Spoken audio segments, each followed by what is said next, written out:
ꯑꯩꯈꯣꯏꯅ ꯂꯛꯅꯔꯤꯕꯅꯤꯗꯅ ꯃꯣꯏ ꯄꯥꯔꯇꯤ ꯑꯍꯨꯝꯁꯦ ꯑꯗꯨꯝ ꯅꯞꯁꯟꯕ ꯂꯩꯔꯝꯅꯤ ꯁꯨꯡꯊꯥ ꯊꯥꯗꯣꯛꯅꯗ꯭ꯔꯝꯅꯤ ꯇꯥꯏꯅꯪꯆꯥ ꯅꯣ ꯀꯕꯣꯜ ꯏꯅꯥꯎꯆꯥ ꯇꯥ ꯀꯕꯣꯜ ꯏꯅꯥꯎꯆꯥ ꯍꯣ ꯑꯗꯨꯃꯥꯏ ꯍꯥꯏꯗꯨꯅ ꯄꯦꯜꯂꯦꯕ ꯍꯧꯖꯤꯛ ꯆꯠꯈꯤꯕ ꯅꯨꯄꯤꯁꯤꯡꯗꯣ ꯅꯪ ꯈꯪꯕ꯭ꯔꯣ ꯃꯅꯤꯡꯗ ꯇꯣꯡꯉꯤꯗꯨꯗꯤ ꯈꯪꯉꯤ ꯑꯗꯨ ꯀꯩꯗꯧꯔꯒꯦ ꯃꯥꯅ ꯑꯩꯁꯦ ꯌꯥꯏꯁ꯭ꯀꯨꯜ ꯃꯆꯥ ꯃꯥꯟꯗꯦ ꯍꯥꯏꯕ ꯑꯥꯗꯩ ꯂꯥꯛꯑꯒ ꯚꯔꯥꯗ ꯂꯩꯕꯅꯤ ꯍꯥꯏꯕ ꯁꯦꯠꯂꯤ ꯆꯥꯔꯤ ꯐꯤꯔꯣꯟꯗꯣ ꯀꯗꯥꯏꯗ ꯌꯥꯏꯁ꯭ꯀꯨꯜ ꯃꯆꯥꯅꯤ ꯍꯥꯏꯗꯣꯏꯅꯣ ꯌꯥꯏꯁ꯭ꯀꯨꯜ ꯃꯆꯥ ꯃꯥꯟꯒꯦꯗꯤ ꯃꯌꯥꯝ ꯁꯦꯠꯂꯤ ꯆꯥꯔꯤꯁꯦ ꯁꯦ ꯇꯨ ꯈꯔꯁꯨ ꯌꯣ ꯇꯧꯒꯗꯕ ꯈꯪꯉꯦꯗꯅ ꯌꯣꯕꯨ ꯀꯩꯅꯣ ꯌꯣꯗꯤ ꯁꯦ 1 2 3 ꯁꯤꯅꯦ ꯌꯣ ꯍꯥꯏꯔꯤꯁꯦ ꯌꯣ ꯇꯧꯅꯅꯕ ꯐꯤꯔꯣꯜ ꯂꯩꯕꯗ ꯄꯩꯁꯥ ꯀꯌꯥꯃꯨꯛꯇꯤ ꯆꯪꯅꯤ ꯗ꯭ꯔꯦꯁꯇꯤ ꯑꯔꯥꯏꯕꯅꯤꯅꯦ ꯅꯪꯒꯤ ꯁꯅꯥꯇꯣꯝꯕꯤ ꯍꯥꯏꯔꯤꯕ ꯃꯤꯡꯗꯣ ꯃꯗꯨ ꯑꯣꯟꯊꯣꯛꯇꯕ ꯌꯥꯔꯣꯏ ꯃꯗꯨ ꯌꯣ ꯇꯧꯕ ꯌꯥꯔꯣꯏꯕ मधु फैमिली जेंडर कौदब मिंग यो मालहनबदी याय अदुगा मिंग ओनबदी ngमोय अइगी मिंगदी सर्टिफिकेट लैगर नंगबो नोय फादर न सुगम dress लेबी यागद्रो पाउंग खंगनदना लैदोइने अदुदि फिरोंदो एंगदि set यायरो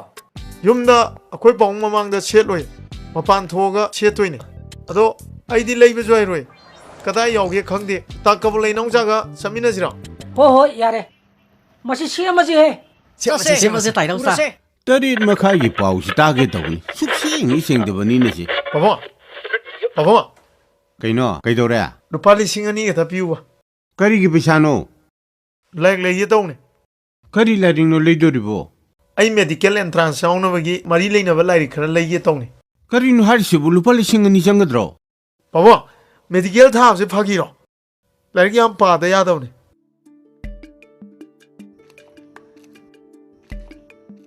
ngarang na mapani palaba ngasi na mu protibot haying na mu tatnaba hangchi sina mu sagon chen aphaba numit amatabu yaudrine baba like leibda numia phaba yengon as aduna ingonda doctor oidea de gaina amai tong ko bo ai doctor tamjaro hoi hoi hoi nama de lorsu chalo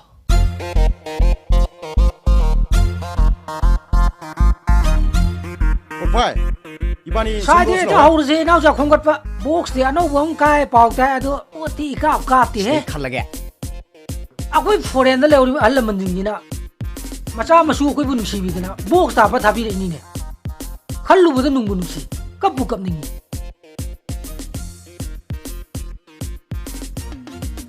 ताकल नौचा चियागद्रो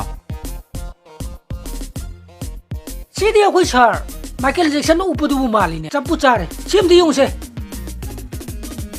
अदु मंगिने इन पामिसे पोथोए चप चाले रमे पुरा नपे अदु मथम जलो नौचा कबुले चियारोइद्रो ए अदु सु याइने ए मुन्ने यंगो सेकाक्ते को होखोत यावरा न ए ममन नु ngal नु को होय नौचा आते लेबो डॉलर दुगने अखोय पैसा जिगे कक्थु कक्सिन दौनरेदना अदुगो तारको फोन दो अदु ओइदोइनी अदुगे अंक दो नोय होट पाहि रोयबा खाबा खलु खलु खलु खनबले कोनो सिदे अखोय अंकल रंबोर लिपुन नत्रो फास्ट ब्लड ता मानी दा सिदि आइगी वइ तोरके को दम ना योरक पसिदा ए ताथिबा सि पाइसलु साय ताकबो नौचा चियाद्रो ए काइनो अदु यारे अदु चप चारे अदु लोक्सलो हाइफेतंग ngakto holedana adum yabane yengo initiative yaudsu yabane tokto nam downe phunna khori utong lai kai thorani yu ta bra bu sange mulek thagidna kai parlor no ne phangdi ne amta e yare khallo no silere se akoi sar Michael Jackson gi cd ni nang machine lei bro computer lei as adudi yam phare adudi horen zum jorgana phalo injalo नंग ने तोगदो acting जिंग दो फटा फटा फटा Louis पाइ थोरानी अद नंग ने यो तागदो बगै दो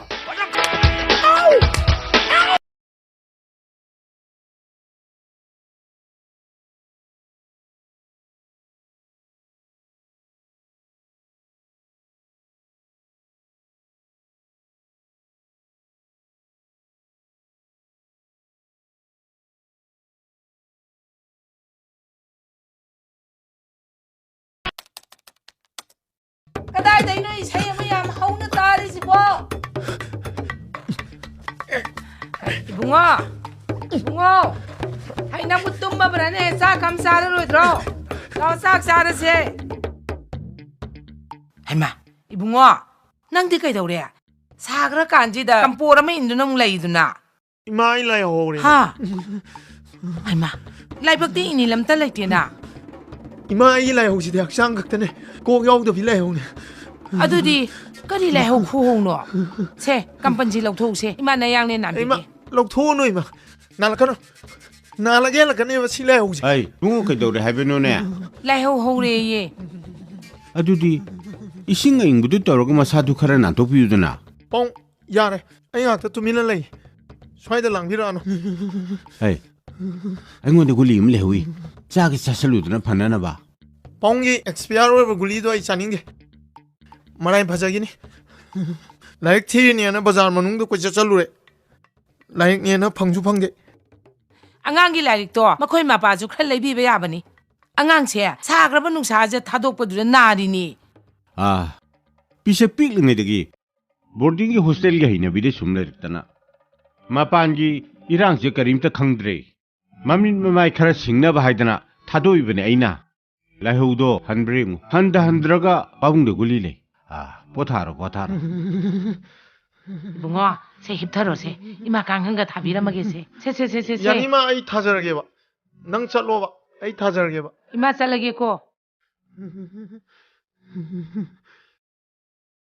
Ayo ima. Ayo.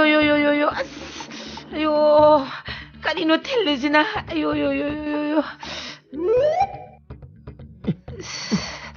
Ayo. Kadai de chana no sidia. Ima ina bazar de khulak puni ima. Ima yengan ge na por puni. Adu ba sana ro ima. Kadai de chana no he. Sidi plastic ni. Hun to khage. Ima. Lang thogi no ima. Lang se kino ba. Phajana thamjan je pamui ba. Masi su ma pa ga chap he ma ne he. Polang thok pa ya da ba do. Che. Sida thame se. Ayo.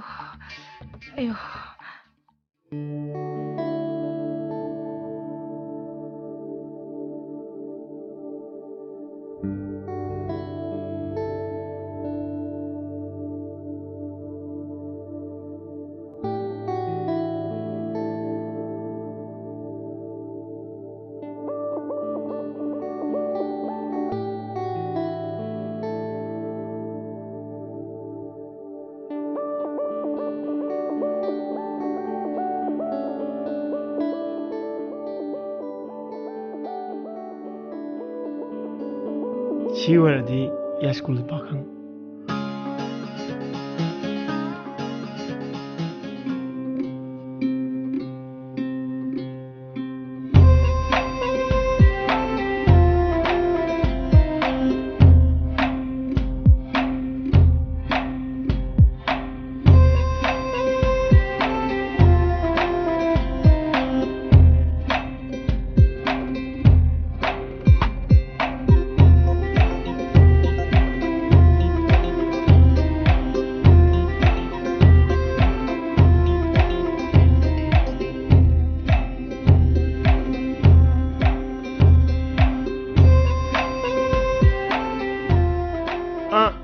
Kaka lay bro.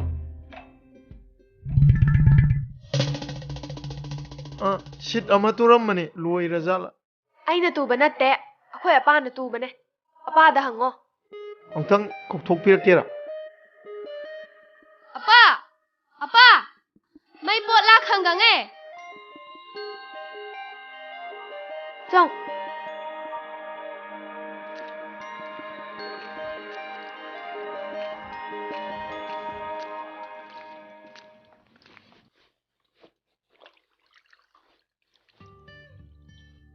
gari ni kaina heavy duty ga thajalladana kaujeng hek maladana Mazaru, Pisuri e phi suri sibu phi suri ra hangine Takti Tong bro. loi de sak ting asai loi de Kana gari no sibo.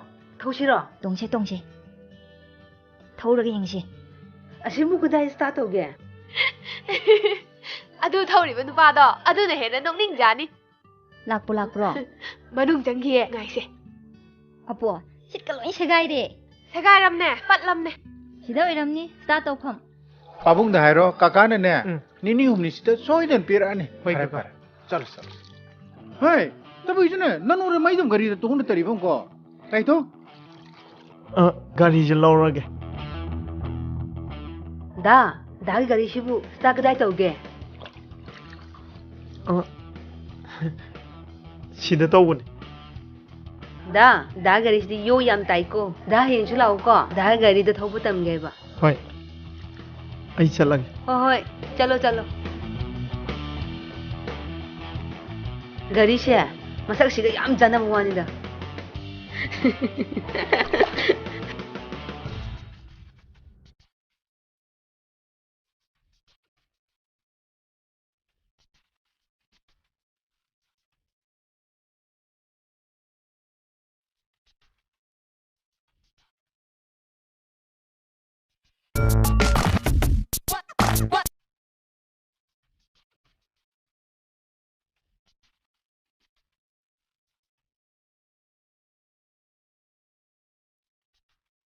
नंबू अखोई न ngरang खलु dress तो सेलग लाउ या तो अदुदी केसामथोंग खुन दोइना set के तौने अखोई सार माइकल जैक्सन की सीडी दुदी येंगबा येंगे अदुदी मसा आमदंग डिस्प्ले तो कापथोरौदना से कापथोरौ येंगिने से कापथोरौ ने सना तुम बे इकाय नुने इकाय नु कापथोरौ ने एकदम ने मचा कापथोरौ के दरोगे सा चलो या या या या या या या या या ओ या या या या या या या या या ओ या या हे हा अदुदी दना हाय हाय हाय हाय हाय हाय Mali kana do ye school masa ha Lamu lagi sama lagi pasari adu pakai sama lagi mau pasari Pura ya school masa nap pe nang yes nang fadra ka pe ma phi maro ne ne kai kai mo pano khangdre yeng chen ba sungam dre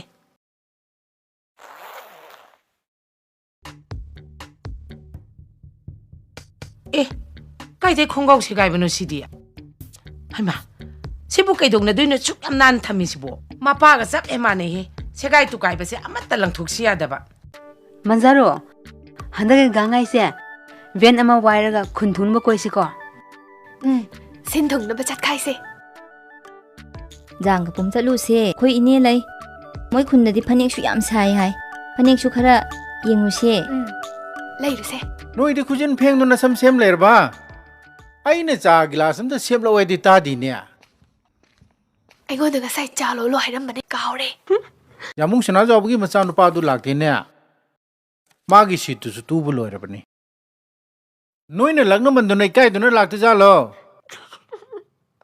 आई दुम चलु रग थिलु र सिरा खंग दी ने apa kai do bai chat toi no lo ba marai lak chani ai khoi bu khabar yon bai tap ta makhoi mayum chatla thin ga dra हे तुमी लेउ न हे नंगी न चिन सिते ओन ओन थोगरे टाइप के चाप हे मानर दु न तुमी पाओ मागी मचिन से टाइप का चाप मने मने सेकेंड अमदा वर्ड हुमफु फु बने masidi apa ai gi license to lo ra bo हाय आई ने नंगे पातो ने सिनर बने मानो ऑफिस हला पुत मराइन पुजरा ने अदुदी पुलिस ना फार रे को far rai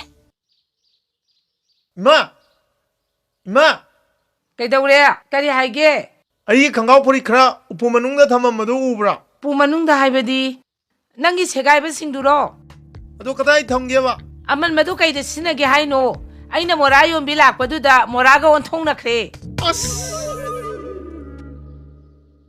asigi da makta mako ka paina tawri sina kai dawri no sina adu oragana noi father gi paisa hapo godres so adu ne thugaro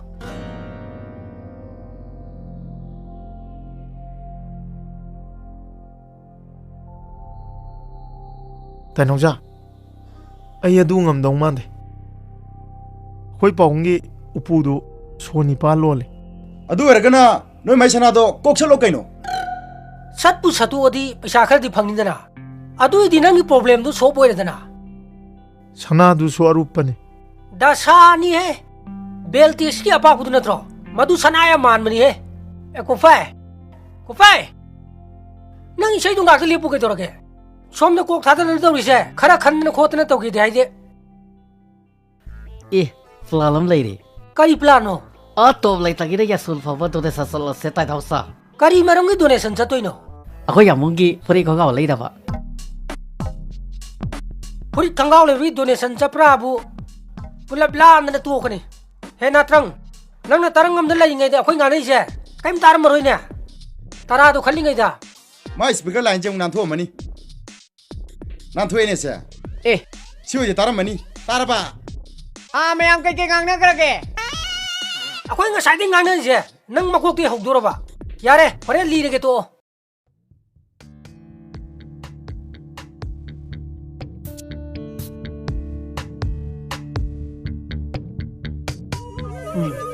ปลาละไม่ดีเลยเนี่ยใช่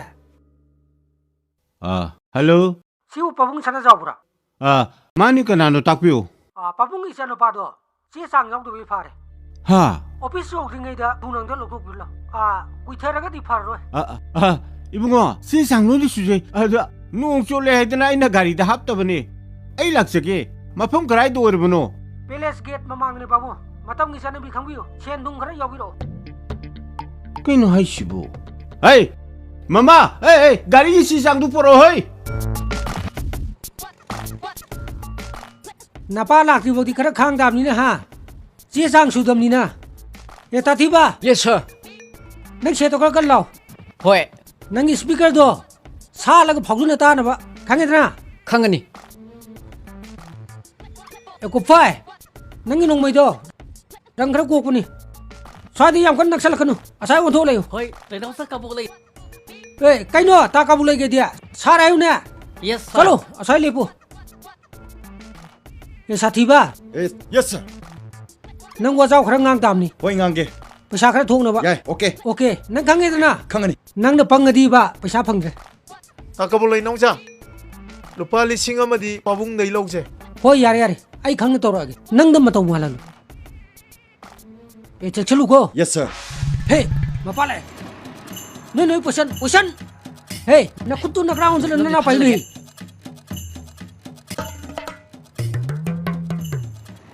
เฮ้ยดิฉันข้ามหัว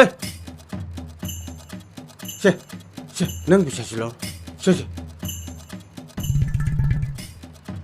มึงอ่ะการีสีสิเดเลยเด้ เฮ้จีสังตัวเช็คชันนี่ยังงูนัมเบอร์ก็ต้องซุ่มเรียงงู yes sir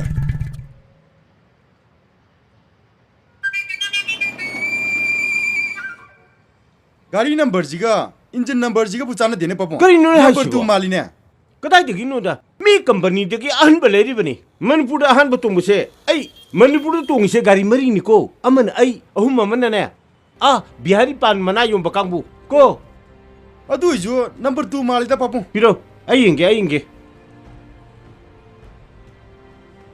อีบุ้งว่าจานนั่นสิดี ยาเรป๊อปกันนุ่มตายเก กันนี่บุ้งว่า สมดังตลอด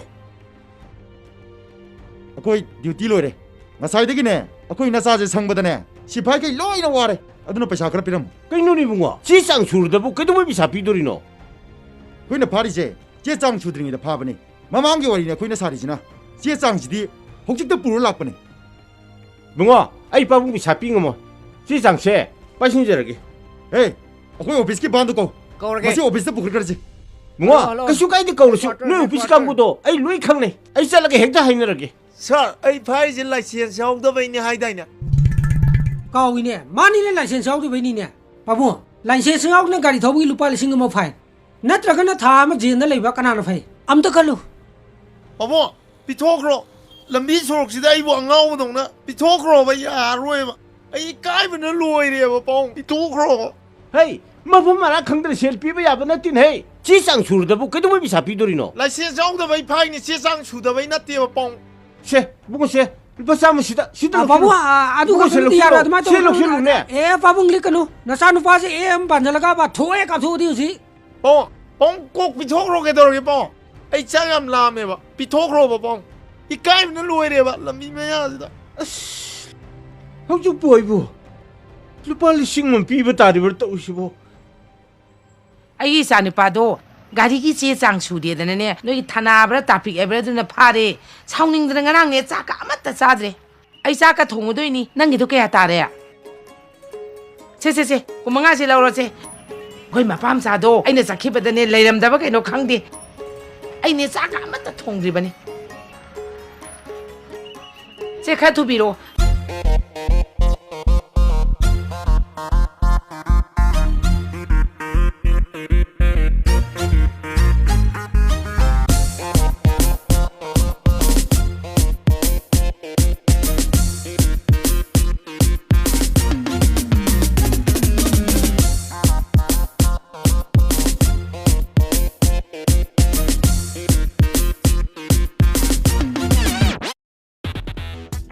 이붕어, 낭부 까나 항벌락보노, 까나 우나벌락보노.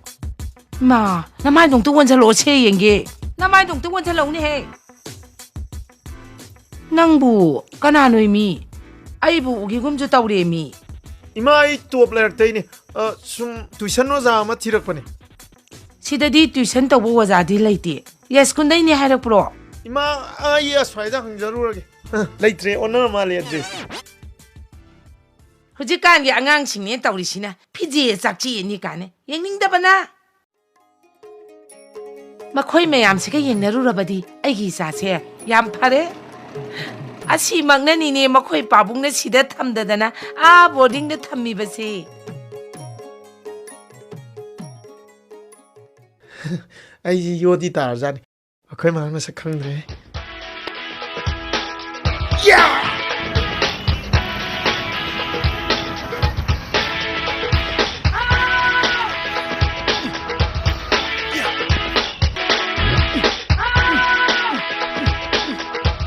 tꯧꯔꯤꯁꯤ ꯌꯦꯡꯉꯨꯅꯦ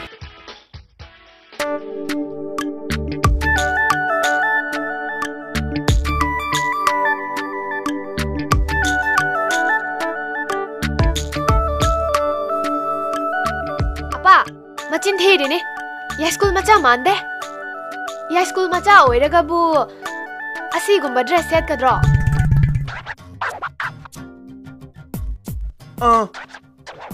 너희 까까 레이기브로.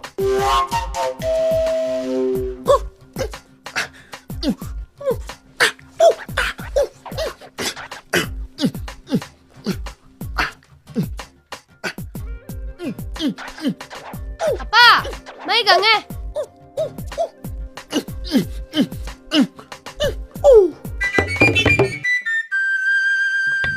이번 kay 하이도바.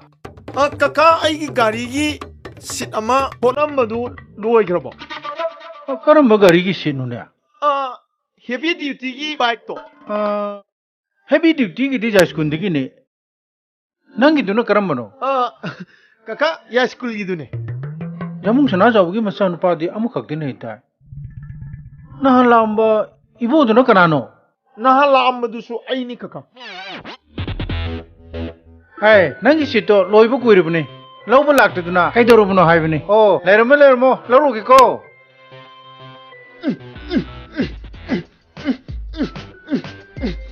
Kaka. Se. Kaka kya? Lupa chani khak thanamu jare. Yan kaka.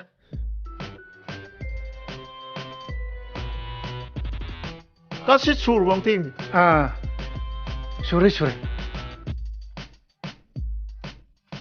Ka adudi ay mo kathok sarugi. Oh, hoy. Ja ni. Ibu ke dorge? Kaka ay mobile phone yum nay. Pura na hai. Amu tu jengo. Ujare kaka do swaida. Ye mero. Nangi phone diga amu tu king le jengo. Swaida. Number haro. 9856. Sorry. 96152534663.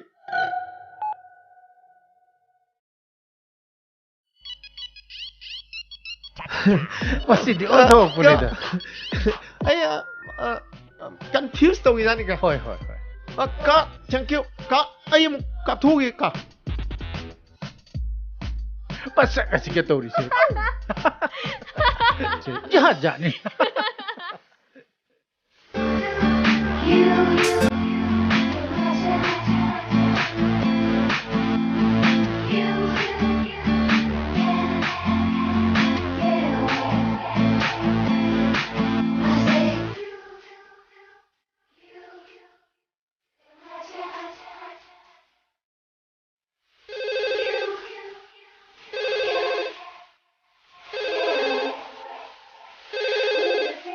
Kanano sina?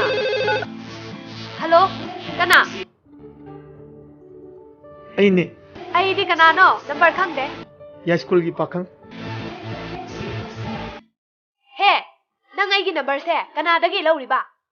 ꯑꯩ ꯅꯪꯒꯤ ꯅꯝꯕꯔꯁꯦ ꯀꯅꯥꯝꯇꯗꯩ ꯂꯧꯗꯦ Adudi nang aigi number se kamai khangiba? ꯅꯪꯒꯤ ꯕꯣꯗꯥꯅ ꯑꯩꯒꯤ ꯏꯌꯥꯔꯁꯦꯜꯗ ꯇꯨꯃꯤꯟꯅ ꯃꯤꯁ call ꯄꯤꯔꯛꯑꯦ Ibang bang mamalaga chalak yam haine. Phone mangkhre hairaga aigi number khangdokre. Kanano? As nahangi Luna thauba yam paktaba nupa dune. Mazaru, time pass tawse kaijalo. Mazaru, time pass Dillian se. Ya school pakhang ngau ba mingdi kai kawi khangna se. ꯁꯅꯥꯇꯣꯝꯕꯤ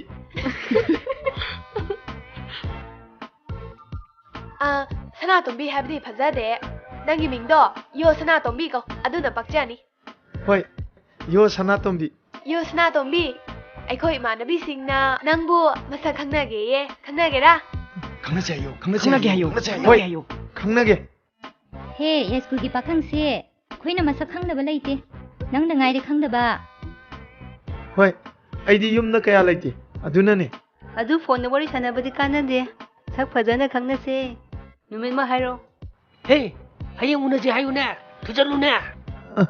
ꯀꯩ ꯍꯥꯏꯗꯣꯏꯅꯣ ꯇꯅꯧꯁꯥ Hayo. ꯃꯖꯥꯔꯨꯝꯗ ꯄꯥꯏꯍꯜꯂꯣ Akhoi di TZ da 11 class tammi. Nangdi kadai tamge? ꯑꯩꯗꯤ ꯅꯣꯕꯣꯗꯤꯌꯥꯗ 12 exam ꯄꯤꯔꯝꯃꯒ result ꯉꯥꯏꯔꯤ Akhoi unabagi matamdo imanabi mayam khanaraga hairage. Thamage. Bye. Mazaru ai partido masak loi napani he Akhoi Sanatombi matengdagi akhoi ju Kaisamdong nupi khara khangna tarena ha. khangna tamni kaino Yabu, aisho ama koidarage. Chalo eh, masak ni na Korea gi khongklai su bulai ma lai ma la. Ai di thire doi di fasare, ya fasare. Na la dana.